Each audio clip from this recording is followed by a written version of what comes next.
प्रिय देशवासियों, नमस्कार।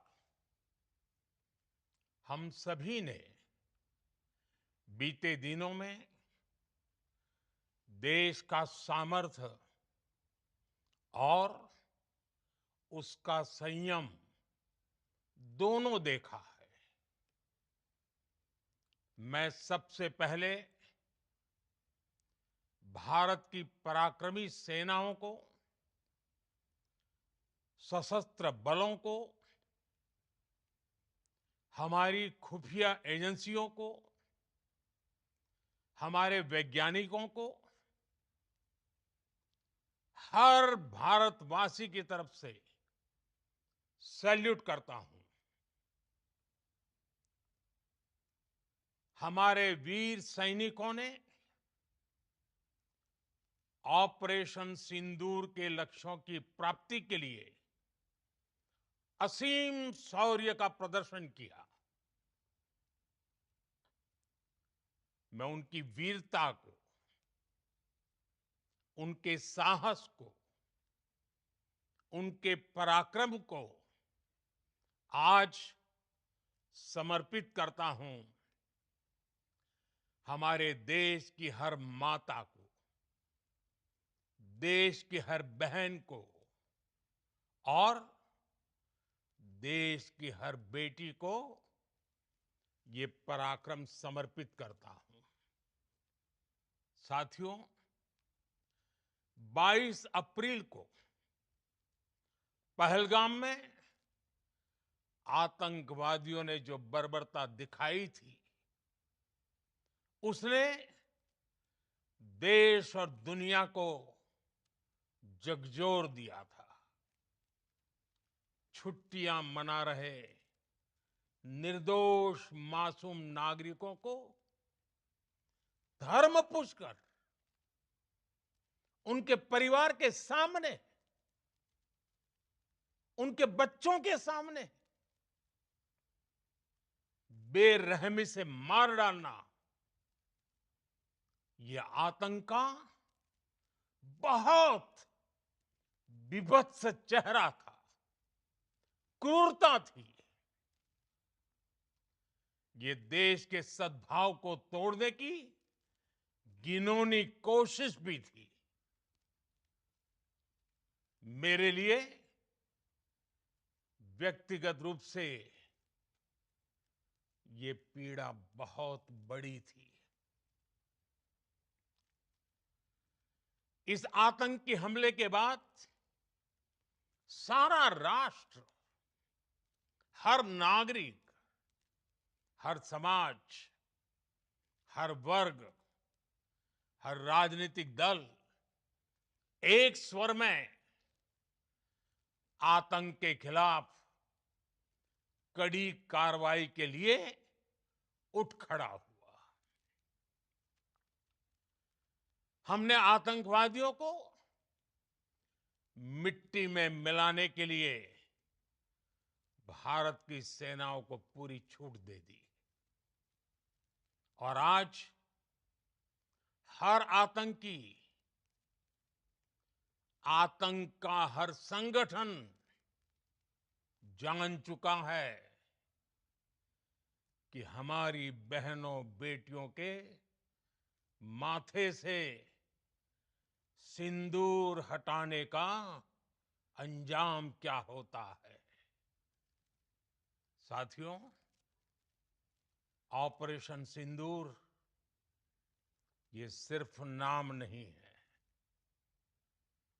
ये देश के कोटि कोटि लोगों की भावनाओं का प्रतिबिंब है।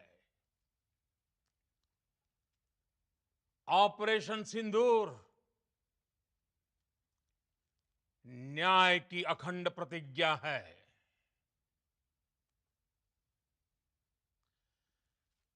6 मई की देर रात, 7 मई की सुबह पूरी दुनिया ने इस प्रतिज्ञा को परिणाम में बदलते देखा है। भारत की सेनाओं ने पाकिस्तान में आतंक के ठिकानों पर, उनके ट्रेनिंग सेंटर्स पर सटीक प्रहार किया। आतंकियों ने सपने में भी नहीं सोचा था कि भारत इतना बड़ा फैसला ले सकता है। लेकिन जब देश एकजुट होता है, नेशन फर्स्ट की भावना से भरा होता है, राष्ट्र सर्वोपरि होता है, तो फौलादी फैसले लिए जाते हैं, परिणाम लाकर दिखाए जाते हैं। जब पाकिस्तान में आतंक के अड्डों पर भारत की मिसाइलों ने हमला बोला, भारत के ड्रोन्स ने हमला बोला, तो आतंकी संगठनों की इमारतें नहीं, बल्कि उनका हौसला भी थर्रा गया। बहावलपुर और मुरिद के जैसे आतंकी ठिकाने एक प्रकार से ग्लोबल टेररिज्म की यूनिवर्सिटीज रही है। दुनिया में कहीं पर भी जो बड़े आतंकी हमले हुए हैं, चाहे 9/11 हो, चाहे लंदन ट्यूब बॉम्बिंग हो, या भारत में दशकों से जो बड़े बड़े आतंकी हमले हुए हैं, उन सब के तार कहीं ना कहीं आतंक के इन्हीं ठिकानों से जुड़ते रहे हैं। आतंकियों ने हमारी बहनों का सिंदूर उजाड़ा था, इसलिए भारत ने आतंक के ये हेडक्वार्टर्स उजाड़ दिए। भारत के इन हमलों में 100 से अधिक खूंखार आतंकवादियों को मौत के घाट उतारा गया है। आतंक के बहुत सारे आका बीते 2.5-3 दशकों से खुलेआम पाकिस्तान में घूम रहे थे, जो भारत के खिलाफ साजिशें करते थे। उन्हें भारत ने एक झटके में खत्म कर दिया। साथियों, भारत की इस कार्रवाई से पाकिस्तान घोर निराशा में गिर गया था, हताशा में गिर गया था, बौखला गया था। और इसी बौखलाहट में उसने एक और दुस्साहस किया। आतंक पर भारत की कार्रवाई का साथ देने के बजाय पाकिस्तान ने भारत पर ही हमला करना शुरू कर दिया। पाकिस्तान ने हमारे स्कूलों, कॉलेजों को, गुरुद्वारों को, मंदिरों को, सामान्य नागरिकों के घरों को निशाना बनाया। पाकिस्तान ने हमारे सैन्य ठिकानों को निशाना बनाया। लेकिन इसमें भी पाकिस्तान खुद बेनकाब हो गया। दुनिया ने देखा कि कैसे पाकिस्तान के ड्रोन्स, पाकिस्तान की मिसाइलें भारत के सामने तिनके की तरह बिखर गई। भारत के सशक्त एयर डिफेंस सिस्टम ने उन्हें आसमान में ही नष्ट कर दिया।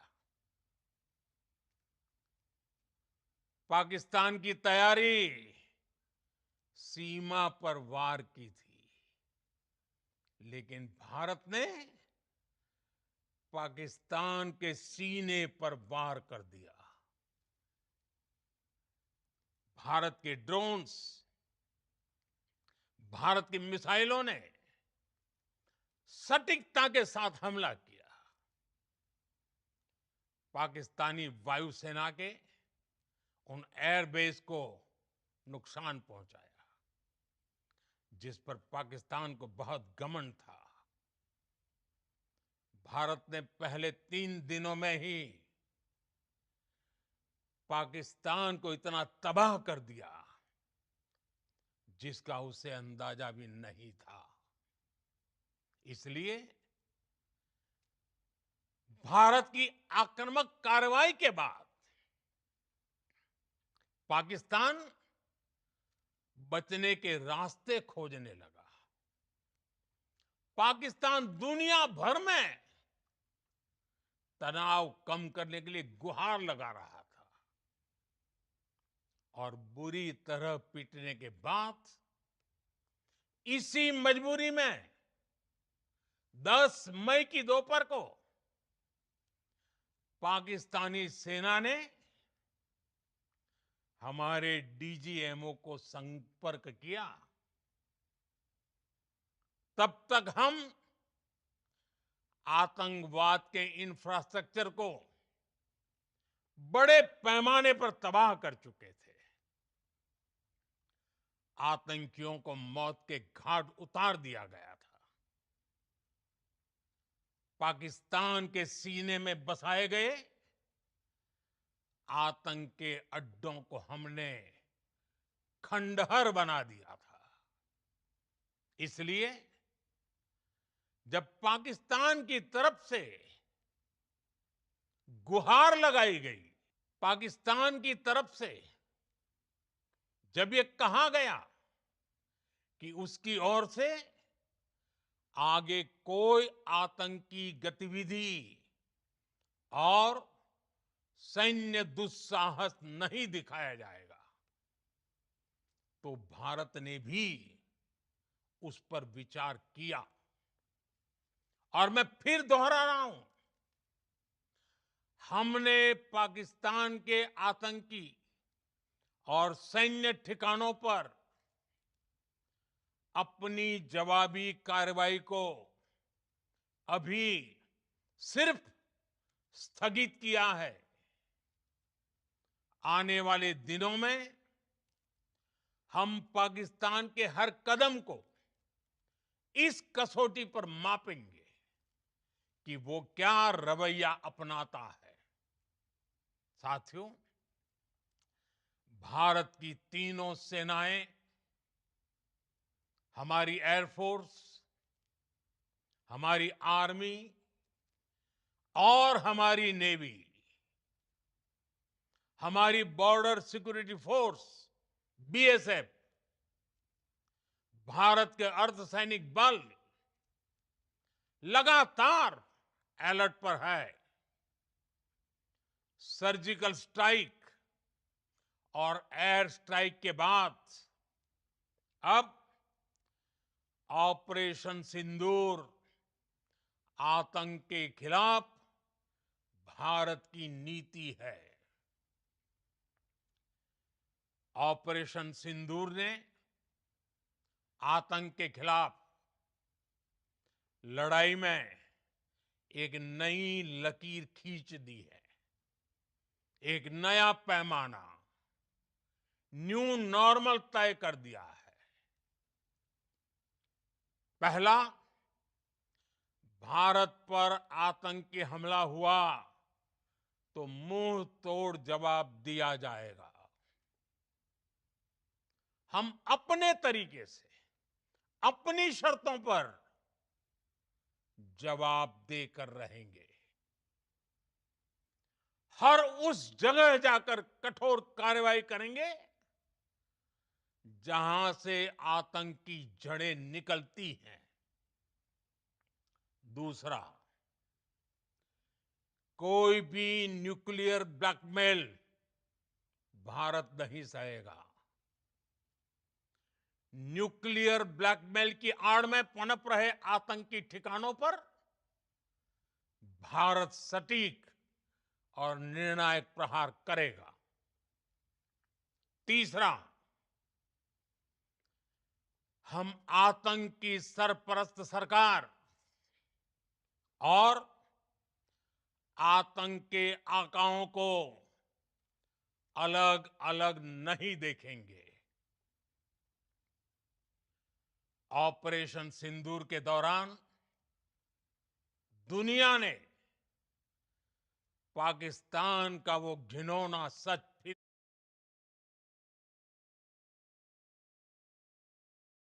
देखा है, जब मारे गए आतंकियों को विदाई देने पाकिस्तानी सेना के बड़े बड़े अफसर उमड़ पड़े। स्टेट स्पॉन्सर्ड टेररिज्म का ये बहुत बड़ा सबूत है। हम भारत और अपने नागरिकों को किसी भी खतरे से बचाने के लिए लगातार निर्णायक कदम उठाते रहेंगे। साथियों, युद्ध के मैदान पर हमने हर बार पाकिस्तान को धूल चटाई है और इस बार ऑपरेशन सिंदूर ने नया आयाम जोड़ा है। हमने रेगिस्तानों और पहाड़ों में अपनी क्षमता का शानदार प्रदर्शन किया और साथ ही न्यू एज वॉरफेयर में भी अपनी श्रेष्ठता सिद्ध की। इस ऑपरेशन के दौरान हमारे मेड इन इंडिया हथियारों की प्रामाणिकता सिद्ध हुई। आज दुनिया देख रही है 21वीं सदी के वॉरफेयर में made in India defence equipments, इसका समय आ चुका है। साथियों, हर प्रकार के आतंकवाद के खिलाफ हम सभी का एकजुट रहना, हमारी एकता हमारी सबसे बड़ी शक्ति है। निश्चित तौर पर ये युग युद्ध का नहीं है, लेकिन ये युग आतंकवाद का भी नहीं है। टेररिज्म के खिलाफ जीरो टॉलरेंस, ये एक बेहतर दुनिया की गारंटी है। साथियों, पाकिस्तानी फौज, पाकिस्तान की सरकार जिस तरह आतंकवाद को खाद पानी दे रहे हैं, वो एक दिन पाकिस्तान को ही समाप्त कर देगा। पाकिस्तान को अगर बचना है तो उसे अपने टेरर इंफ्रास्ट्रक्चर का सफाया करना ही होगा। इसके अलावा शांति का कोई रास्ता नहीं है। भारत का मत एकदम स्पष्ट है। टेरर और टॉक एक साथ नहीं हो सकते। टेरर और ट्रेड एक साथ नहीं चल सकते और पानी और खून भी एक साथ नहीं बह सकता। मैं आज विश्व समुदाय को भी कहूंगा, हमारी घोषित नीति रही है। अगर पाकिस्तान से बात होगी तो टेररिज्म पर ही होगी। अगर पाकिस्तान से बात होगी तो पाक ऑक्युपाइड कश्मीर पीओके उस पर ही होगी। प्रिय देशवासियों, आज बुद्ध पूर्णिमा है। भगवान बुद्ध ने हमें शांति का रास्ता दिखाया है। शांति का मार्ग भी शक्ति से होकर जाता है। मानवता शांति और समृद्धि की तरफ बढ़े, हर भारतीय शांति से जी सके, विकसित भारत के सपने को पूरा कर सके, इसके लिए भारत का शक्तिशाली होना बहुत जरूरी है। और आवश्यकता पड़ने पर इस शक्ति का इस्तेमाल भी जरूरी है। और पिछले कुछ दिनों में भारत ने यही किया है। मैं एक बार फिर भारत की सेना और सशस्त्र बलों को सैल्यूट करता हूं। हम भारतवासी के हौसले, हर भारतवासी का एकजुटता का शपथ, संकल्प, मैं उसे नमन करता हूं। बहुत बहुत धन्यवाद। भारत माता की जय।